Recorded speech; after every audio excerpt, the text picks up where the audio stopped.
प्रिय छात्रों, आप सभी का हार्दिक स्वागत है। सत्र 2024-25 में प्रथम सत्र परीक्षा आप दे चुके हैं और अब परिणाम जानने की बारी है। और इस भाग में हम हिंदी के हल से आपको परिचित करा रहे हैं। इसमें पहले कक्षा 11 हिंदी, इसके बाद 12। तो आइए कक्षा 11 देखें। इसमें कुल 10 बहुविकल्पीय प्रश्न थे जो प्रत्येक 1 अंक के हैं और 2 आपको लिखने के लिए वर्णनात्मक यानी दीर्घ उत्तरी प्रश्न दिए गए थे जो प्रत्येक 5 अंक के थे। इस तरह से 20 अंक की आपकी परीक्षा थी।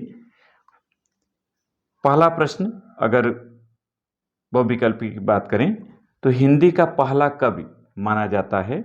यहाँ सही उत्तर है सी, सरहपाद को। बड़ी शीघ्रता से हम बात करेंगे जिससे कम समय में आप सारी चीज़ें जान पाएं। दूसरा, हिंदी का स्वर्ण युग कहलाता है तो सही युग है बी, भक्तिकाल। विनय पत्रिका के रचयिता हैं, तीसरा प्रश्न है, इसका सही उत्तर है सी, गोस्वामी तुलसीदास। आधुनिक हिंदी गद्य का जन्मदाता कहा जाता है ए, भारतेंदु हरिश्चंद्र को। निम्नलिखित में से भारतेंदु युग के लेखक हैं, तो यहाँ ध्यान दीजिएगा कि प्रताप नारायण मिश्र, बालकृष्ण भट्ट, बद्री नारायण चौधरी प्रेमघन, ये तीनों हैं, इसलिए यहाँ सही होगा डी, उपर्युक्त सभी।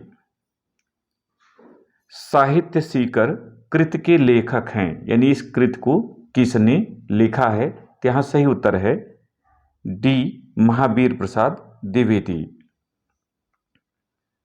बीरस का स्थायी भाव है, तो यहां पर सीधा सीधा आपने चुना होगा बी, उत्साह।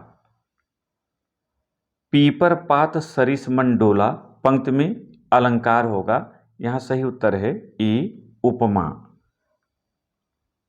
दोहे का उल्टा छंद होता है, ये आपने बहुत बार देखा है 9 से ही, और इसका सही उत्तर है सोरठा। दोहे में 13 और 11 के क्रम में मात्राएं होती हैं, जबकि सोरठा में 11 और 13 के क्रम में। रविधन इंद्र में संधि शब्द होगा, यानी इनका जब योग होगा तो कौन सा शब्द बनेगा, तो ध्यान रखिएगा बी सही होगा, रविंद्र बड़ी होगी, छोटी नहीं होगी। जो दीर्घोत्तरी है उसमें 2 प्रश्न थे। पहले में आपसे किसी एक लेखक का साहित्यिक परिचय और प्रमुख रचनाओं को पूछा गया था। 3 विकल्प आपके सामने हैं, भारतेंदु हरिश्चंद्र, महावीर प्रसाद द्विवेदी, सरदार पूर्ण सिंह। और दूसरे में एक दोहा आपके सामने है साखी का, कबीर हरि रस यों पिया बाकी रही न थाक, पाका कलश कुम्हार का बहु न चढ़ई चाक। इस पर आधारित 2 प्रश्नों का आपको उत्तर देना था, प्रत्येक 2.5 अंक के हैं। उपर्युक्त पद्यांश के कवि एवं पाठ का नाम लिखिए। कुम्हार के घड़े के संबंध में कबीर के क्या विचार हैं। उत्तर लिखने का तरीका कि आप सबसे पहले प्रश्न उत्तर संख्या 1 लिखें, फिर जिस कवि को चुन रहे हैं, जिस लेखक को चुन रहे हैं, यहाँ लेखक पूछा गया है तो हमने पहले को लिया भारतेंदु हरिश्चंद्र, तो 2-4 चीजें जन्म मृत्यु माता पिता आप यहाँ डाल दें, क्योंकि जीवन परिचय नहीं पूछा गया है, साहित्यिक परिचय पूछा गया है। इसके बाद आप साहित्यिक परिचय हेडिंग डाल करके जो आपने साहित्यिक परिचय तैयार किया है उसका उल्लेख करें, और फिर रचनाएं, जो प्रमुख रचनाएं पूछी गई हैं यहाँ आपको दिख रही हैं, इनमें से कम 3 का आपको उल्लेख अवश्य करना चाहिए, जिससे आपका उत्तर अच्छा बन जाए और आपको पूरे अंक मिल जाएं। दूसरा जो प्रश्न है प्रश्नोत्तर संख्या 2, उसका उत्तर कि पद्यांश के कवि और पाठ का नाम, तो प्रयुक्त पद्यांश के कवि संत कबीरदास एवं पाठ का नाम साखी है, केवल इतने लिखना था। प्रश्नोत्तर संख्या 2 एक ही बार डालना है, फिर 1-2 करना है, बार बार आपको प्रश्नोत्तर संख्या 1 और 2 नहीं करना है। दूसरा पूछा गया था कि कुम्हार के घड़े के विषय में कबीर के क्या विचार हैं।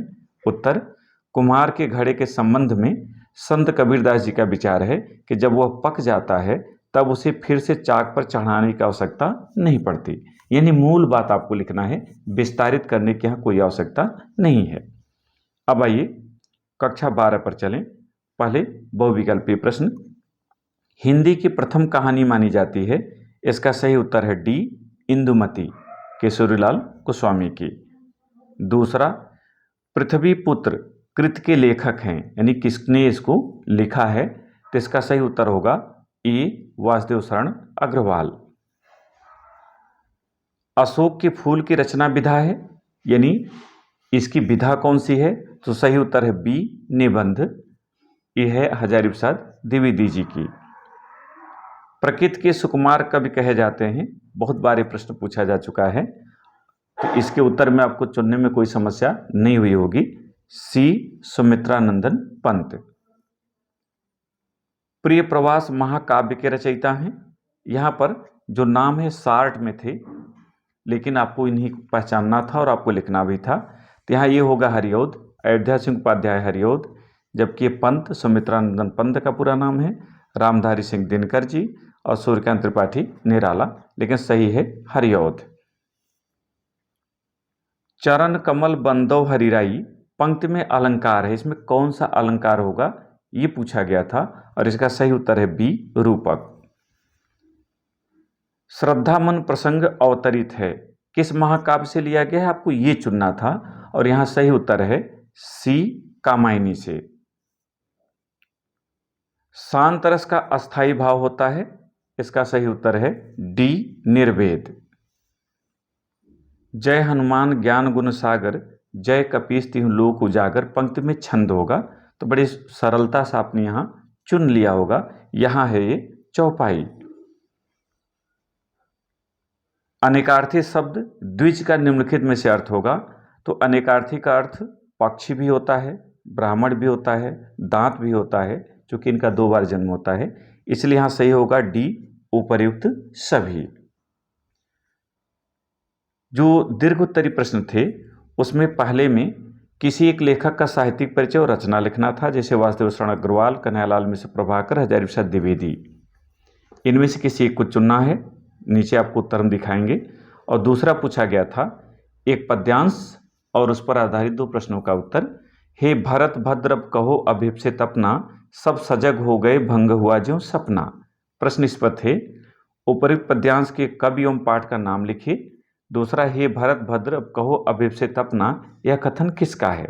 तो उत्तर लिखने का तरीका, प्रश्नोत्तर संख्या 1 आपने डाला, जिसको लेना था जैसे हमने यहाँ दिखाया कन्हैयालाल मिश्र प्रभाकर, 2-4 चीजें जन्म मृत्यु यहाँ दे दीजिए।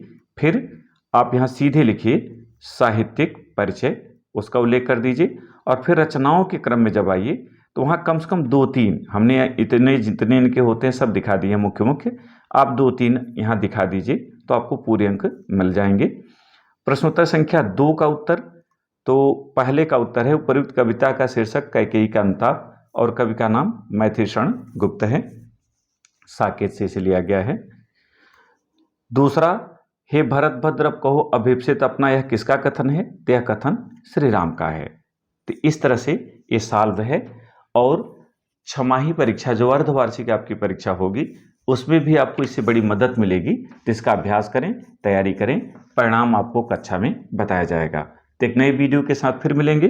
बहुत बहुत धन्यवाद।